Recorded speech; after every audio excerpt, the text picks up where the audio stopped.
Gracias amigos por estar con nosotros en un nuevo encuentro con la ciencia. Estos días seguimos con los problemas de violencia contra la mujer, violaciones. Es decir, estamos en un problema un poquito complejo que tal vez lo analizaremos con un psicólogo, ¿no es cierto, doctor Treyes? También, efectivamente. Pero por el momento vamos a estar con el doctor Dukmet Rebata Treyes, psicólogo. Pero en este momento vamos a conversar con el doctor Juan Treyes de esta parte del problema que muchas veces se presenta con las mujeres violadas que quedan encinta. Y bueno, obviamente es un embarazo extremadamente no deseado, ha sido un embarazo a la fuerza. Y se presenta la disyuntiva de hacer aborto o no aborto. Y estamos pues a este problema complejo que sabemos nosotros que en el Perú hay abortos ilegales que tienen consecuencias a veces graves porque no se dan en las condiciones higiénicas adecuadas. Y bueno, sobre estos problemas y los anticonceptivos vamos a conversar con el doctor Juan Treyes, que además pues ha trabajado en estas comisiones que han estudiado el problema. Bienvenido al programa, doctor Treyes. Muchas gracias, doctor Montoya. Muchas gracias por estar nuevamente con usted. El problema entonces es la anticoncepción, comencemos por ello. La Iglesia Católica se opone a esta práctica de la anticoncepción por motivos religiosos y uno de los argumentos que expone es que una vez ya unido el espermatozoide con el óvulo, pues ya es un embarazo, es una nueva vida. En cierta forma creo que tiene razón, porque nosotros salimos de esta fusión de las células, ¿no es cierto? Así es, doctor. Realmente la Iglesia Católica se opone a todo método anticonceptivo que intervenga en el proceso. Acepta los médicos llamados naturales, como es el método del ritmo, el método Gino-Naos, el control de la ovulación por métodos naturales y por la misma pareja. Estos son métodos aceptados por la Iglesia Católica, que tienen como desventaja, digamos, que no tienen una seguridad tan alta como los otros métodos.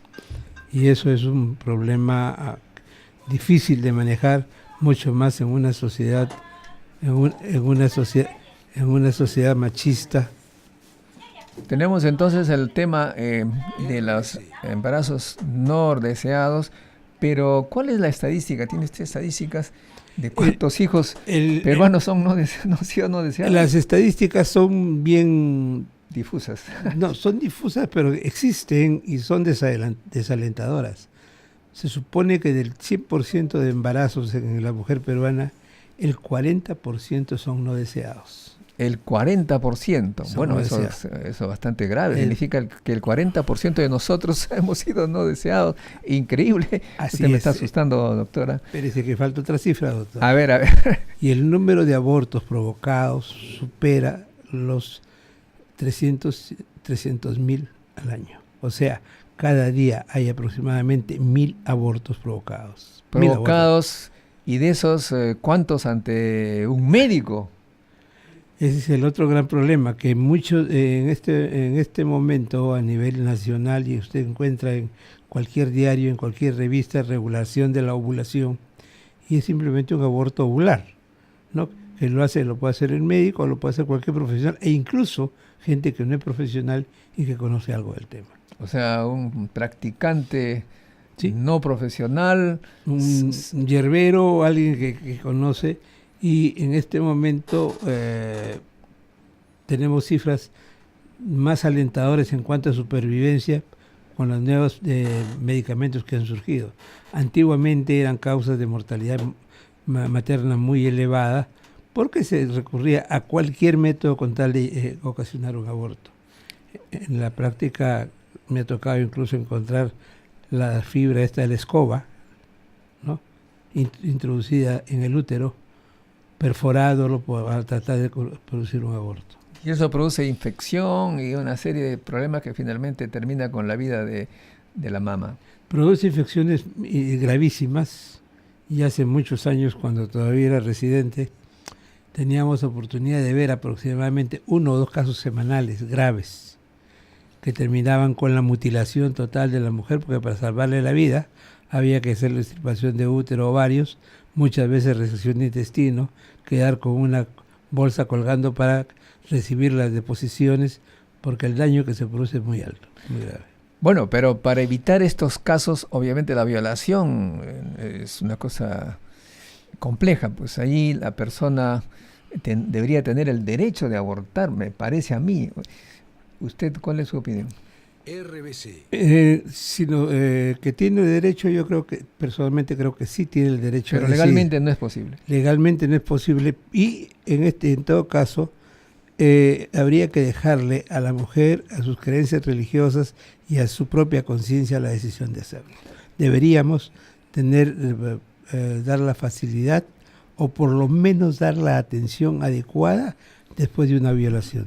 Desgraciadamente en nuestro país, una mujer llega a un centro, a una estación de policía o a un centro hospitalario aún violada, y la revisión es muy somera, muy superficial, cuando ya existen protocolos totalmente establecidos de lo que se debe hacer. Amigos, si ustedes tienen alguna novedad u opinión, una pregunta u opinión, pueden llamar al 421-2893, 421-2893, o al WhatsApp 938-248-311, 938-248-311. Repito entonces, 421-2893. Hay países ya bastante numerosos en los que el aborto no solamente es voluntario, sino que en alguno de ellos el Seguro Social les paga el aborto a las mujeres que quieren y deseen hacer esto. Nosotros como país somos, bueno, no todos son católicos, pero la gran mayoría es católica, y tenemos todavía un retraso histórico. Me refiero ¿a qué me refiero como retraso? Si trazamos una línea en la historia de la humanidad, especialmente en los países católicos, vemos que a medida que va pasando el tiempo, los países más avanzados en cultura, digamos así, esos que están en el PISA bien elevados, en esos países que tienen un nivel de vida adecuado, ellos están abandonando una serie de ¿cómo diríamos?, principios católicos basados con el tema del aborto, de la anticoncepción. O sea, repito, hay países que no solamente aceptan el aborto de las mujeres, sino que el Seguro Social les paga el aborto y lo hacen en las mejores condiciones, y por supuesto no hay ningún tipo de problemas de salud. Bueno, de repente habrán accidentes, pero en todo caso no hay consecuencias graves para la madre. ¿O me equivoco, doctor? No. ¿Usted conoce esos casos? Efectivamente, es que lo que sucede, doctor, que el aborto en sí es un problema de salud pública, mucho más en las proporciones que los tenemos en los países. Número uno. Número dos, el inicio precoz de la sexualidad, del sexo, de la unión coital, el número de embarazos no deseados, hacen que esto sea realmente un problema de salud pública. Una forma de solucionarlo es el aborto, y si lo vemos como problema de salud pública, tenemos que ver el costo-beneficio de las acciones que vamos a realizar.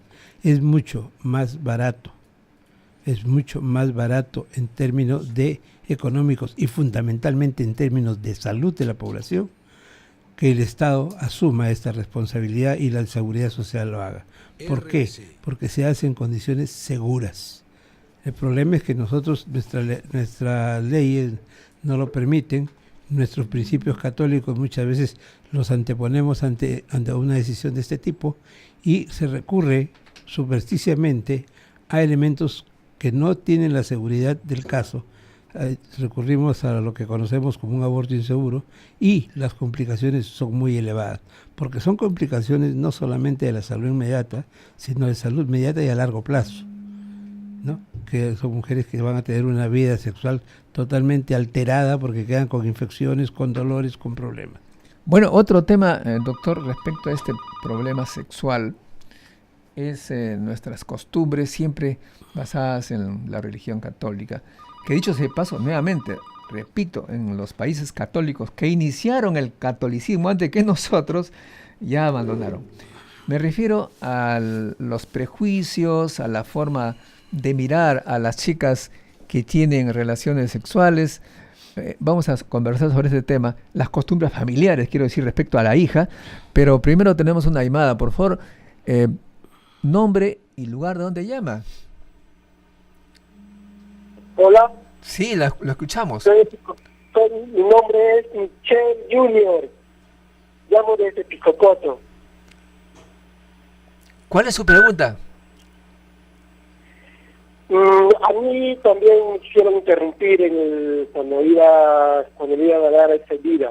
Y según mi mamá me comentó, o sea, con cuidado le digo que mi papá dice que a mí me quiso interrumpir y ahora tengo problemas de salud mental. No sé si cuál es ahora sí el motivo para que yo sea así, o no sé qué opinión quiero recibir de un profesional así como usted. ¿Puede hablar más fuerte porque no se le entiende bien, señor, por favor? Su pregunta. Yo quería, ya, está bien, que yo...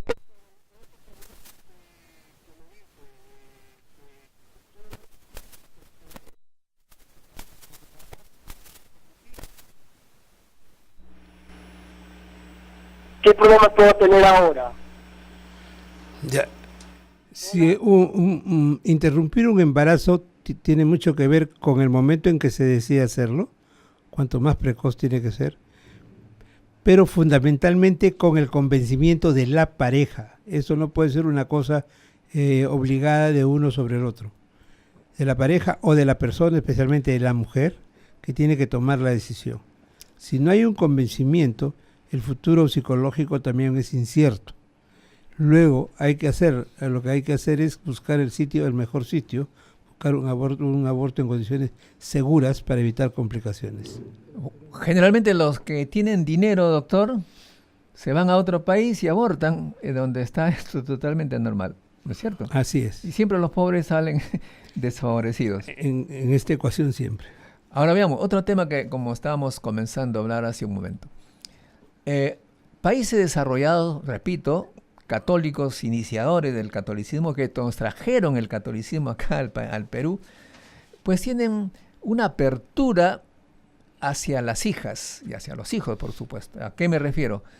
Cuando una chica tiene su enamorado y desea tener relaciones normales que tienen las mujeres y los hombres que se enamoran, generalmente las familias acogen al enamorado e incluso les permiten pasar el fin de semana juntos en casa, en su cama, en la cama de la niña, digamos, la chica. Y eso lo hacen, me acuerdo que yo pregunté, estuve en un lugar así, le pregunté a la madre, que le dije, yo en mi país eso sería imposible, ¿por qué ustedes hacen esto? Muy simple, me dijo, en el pasado también aquí era mal visto, todos los padres se oponían, pero resulta que los chicos siempre hacen lo que tienen que hacer y quieren hacer en cualquier lugar, y generalmente se metían en hoteluchos de un dólar, y venían con enfermedades de todo tipo, porque el higiene en esos lugares era atroz, enfermedades de piel, etcétera, etcétera, y por eso hicimos pues unos conversatorios a nivel nacional y decidimos que hay que dejarnos de tonterías y hay que permitir que estos chicos hagan lo que quieran hacer de una manera higiénica, con todos los métodos de seguridad y eventualmente sin esas violencias que uno ve acá. ¿Usted conoce países también así, doctor? Así es, y eso tiene mucho que ver con el nivel cultural de la sociedad. Conforme usted lo decía hace un rato, las sociedades que tienen índices de culturales más elevados, niveles de estudio más elevados, producción científica más elevada, han variado muchos conceptos. Y lo que se busca es la seguridad, es prevención de las condiciones de salud y seguridad en la salud. Variar la conducta del joven no es lo más sencillo. Sobre todo en la época de las hormonas. Sobre la época en que las hormonas se alborotan. Entonces lo que hay que hacer es darle las condiciones y la protección adecuada. Esto puede sonar a algo escandaloso, exactamente, pero uno tiene que irse adecuando. Hay que escoger entre los riesgos, y evolucionar con la sociedad. El problema es que tenemos que evolucionar. muchas veces hablamos de que los chicos no nos entienden y la realidad es que nosotros no hemos variado nuestros conceptos y no nos adecuamos a la realidad de los chicos. Y ahí viene ese contrasentido, ese choque de fuerzas que en las que siempre van a salir perdiendo a los chicos porque quedan desamparados. Cualquier pregunta al 421-2893.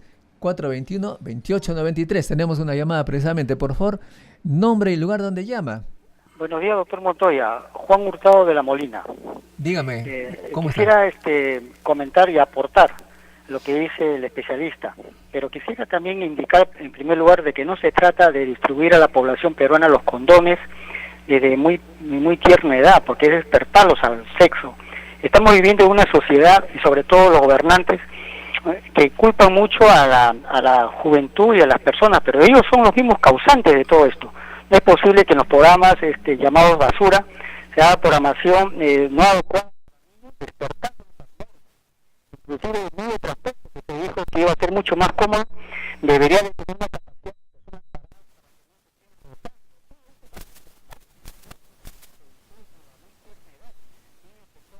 de violentar medio de transporte y adulta. En la política también educativa se han perdido los valores, se han retirado cursos de educación cívica, que también eso hace al niño el desarrollo de su personalidad. Entonces, aquí, sinceramente, en la parte educativa tiene mucha responsabilidad del gobierno y las políticas educativas que se están llevando.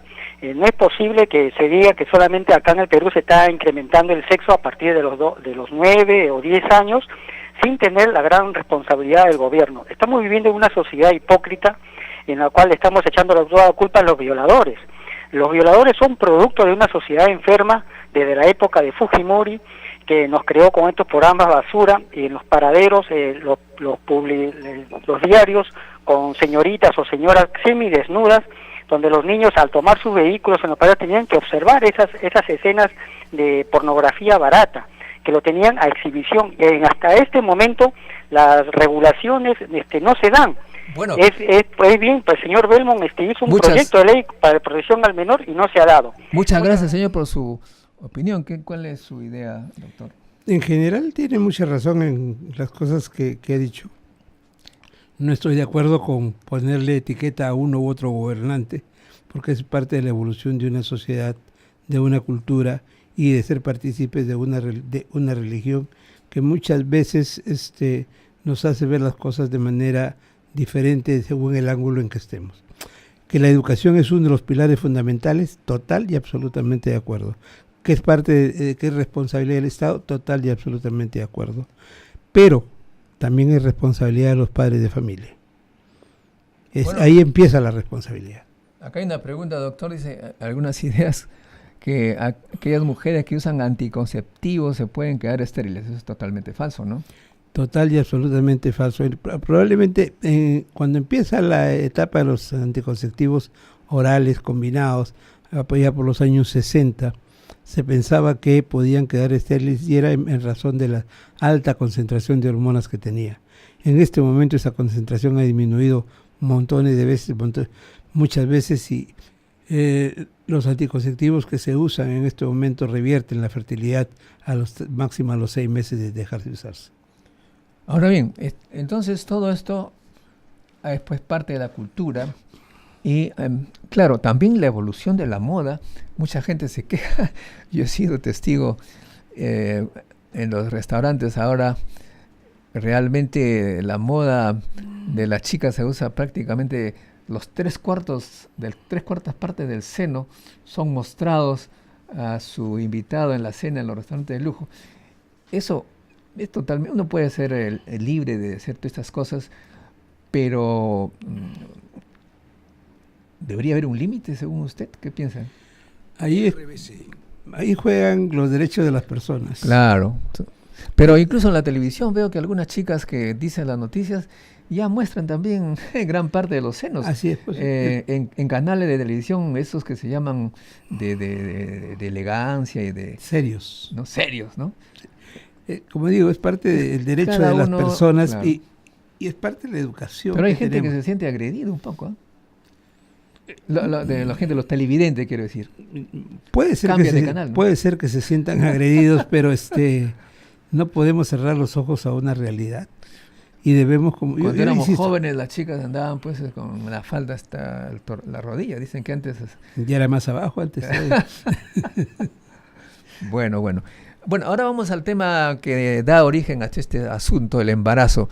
Y usted ha participado en una batalla por los anticonceptivos y se ha enfrentado en cierta manera al gran defensor de la religiosidad en el Perú.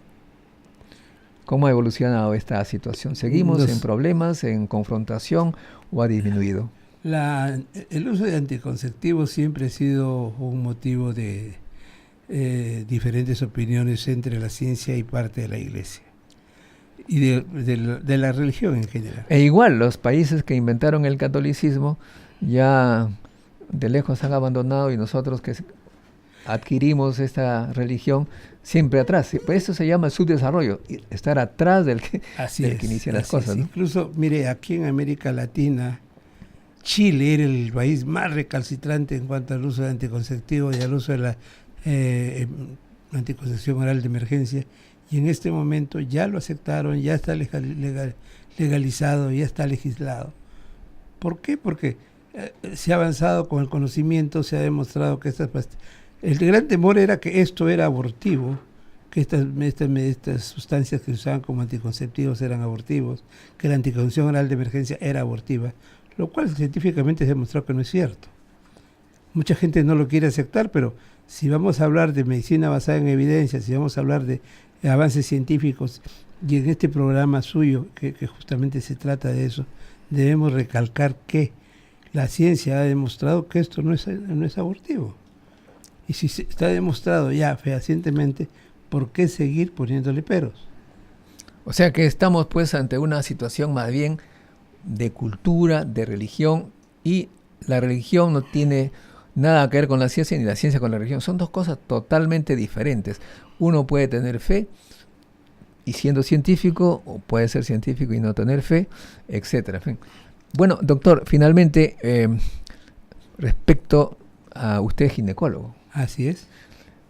Y usted sabe que está incrementándose de una manera preocupante la tasa de cáncer al útero, generado precisamente por la falta de conocimiento de las relaciones sexuales, la promiscuidad y la falta de protección, que también va igualmente al embarazo. ¿Cómo evoluciona usted que tiene esas prácticas en el Perú? ¿Está mejorando, está ya resolviéndose o está empeorando? En general ha disminuido, pero todavía tenemos cifras alarmantes. O sea, ha disminuido con lo que teníamos hace 20 años, 30 años. Hemos mejorado, tenemos instituciones, tenemos profesionales, pero todavía no llegamos a un estándar adecuado. A que sea lo que debe ser, porque la naturaleza así lo dice, y lo que es fundamental, a detectarlos precozmente.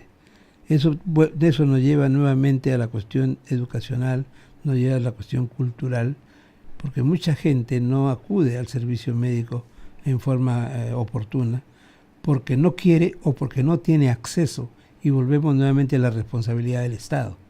Entonces, tenemos muchos factores que van a alterar esto, pero en general, como digo, y gracias a los esfuerzos de muchos profesionales y del Instituto Nacional de Enfermedades Neoplásicas, que realmente realiza una excelente labor, podemos nosotros decir que se han controlado las cifras, pero todavía no logran tener niveles más bajos. Por otro lado, la prevención y la detección precoz de la enfermedad no se puede realizar porque no tenemos una infraestructura sanitaria que lo permita. La ciencia es conocimiento y no significa pues tener necesariamente laboratorios complejos, sino que la población por lo menos conozca lo elemental para vivir mejor. Y veo que nuestro país tiene, me ha dicho, usted sabe, usted es egresado de la Universidad de Cayetano Heredia, actualmente es decano de la Facultad de Medicina y Ciencia de la Salud de la Universidad Alas Peruanas. Sus colegas de la Universidad de Cayetano Heredia señalan que el SIDA está aumentando, está incrementando. Si usted como ginecólogo un poquito tiene alguna relación con ello, ¿no? Así es. Realmente las cifras de portadores están aumentando y las cifras de enfermedad como tal también. Probablemente porque ahora se detectan más, porque ahora hay programas, o probablemente porque las cifras están aumentando como tales. Y nuevamente vamos a cuestión social, educacional, de prevención, de acceso a la salud. Es decir, volvemos a un problema de salud pública que no lo queremos ver, que no lo queremos manejar y que si lo vemos no estamos haciendo lo adecuado.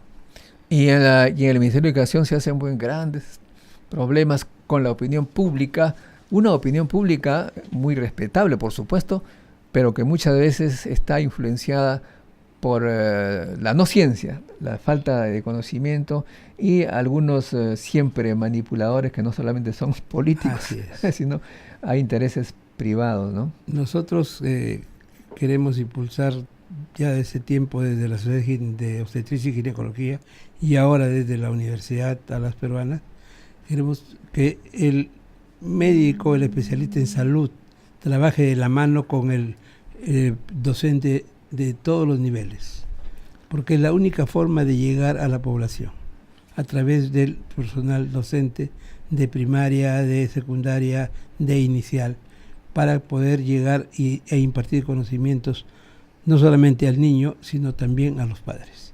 Y no se trata de conocimientos sesgados, sino conocimientos reales. Muy bien, doctor.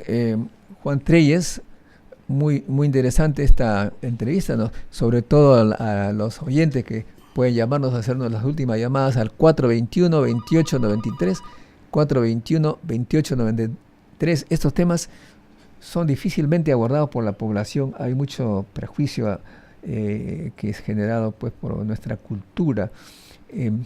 Vamos a el otro tema, por ejemplo, que se habla mucho es de la homosexualidad, que igualmente ya en España, que nos trajo la religión, en España ahora hay matrimonio entre homosexuales, y Chile, nuestro país vecino, también ha aceptado esto, y nosotros siempre atrás, no solamente científicamente, sino también en nuestras costumbres.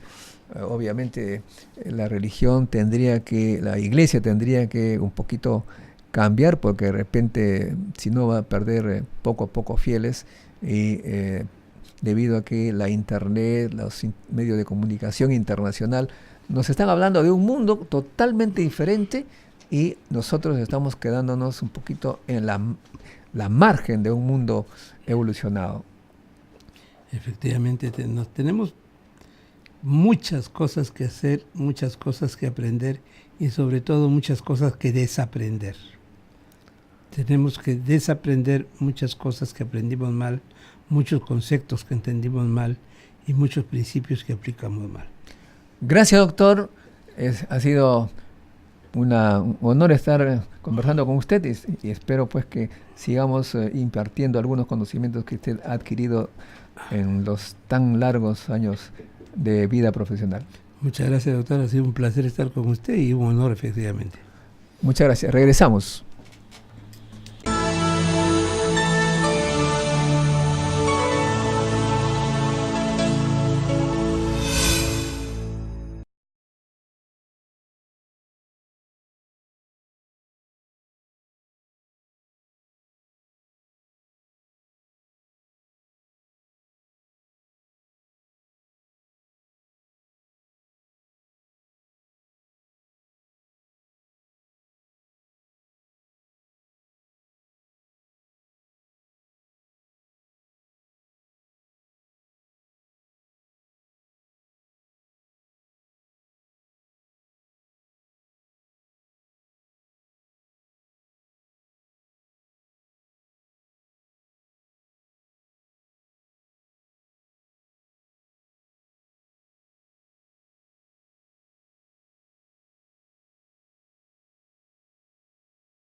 nacional, pues. Entonces, si no tenemos identidad nacional, ¿qué podemos nosotros hacer luego cuando gobernamos el país y podemos buscar estrategias para poder desarrollar la cultura, la educación, en base a los valores del país, en base a los modelos que tenemos como héroes, etcétera, ¿no? Muy bien, pero sobre todo, doctor, perfecto, la educación cívica, valores, todo eso es formidable. Pero si no tenemos que vender, aparte de los minerales, por más valor que tengamos, nos vamos a morir de hambre y nos vamos a emigrar como hemos hecho hasta ahora. 3 millones de peruanos se han ido por falta de facilidades, por falta de medios para sobrevivir en el Perú. Y los venezolanos nos van a alcanzar dentro de poco de repente, pero por ahora seguimos ganando. Estamos en la punta de gente que se ha ido al extranjero, siendo el mismo número de habitantes, 31 millones, tanto Venezuela como Perú. De modo que esa son la realidad científica. Ahora, la política es otro tema.